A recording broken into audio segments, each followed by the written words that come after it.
මීට වැඩිය හොඳයි සුදත්ත තිලකසිරි උඹේ අම්මට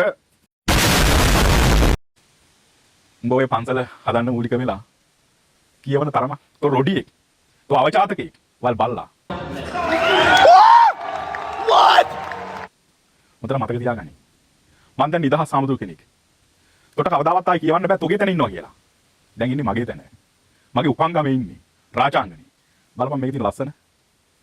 රාජාංගනේ ඉන්නේ රාජ්‍යරුවන්ගේ මිදුරේ ඉඳලා තමයි මේ කතා කරන්නේ උඹ පන්සලට ආදරෙයිද උඹ කොහෙද බං පන්සලට ආදරෙයි උඹට තියෙන මාත් එක්ක වෛරයක් මොකද උඹ කරපු කිසි දෙයක් මට කරන්න බැරුව ගියා හරිද උඹ ඩීල් කාරයෙක් උඹ කපටියෙක් උඹ YouTube වෙලෙන්දෙක් උඹ සල්ලි වලට ඔබේ ගෑනුණත් විකුණන බල්ලෙක් කියලා මේ මුළු රටම දන්නවා ඔය ඔක්කොම කරන්නේ සල්ලි වලට කියලා දන්නවා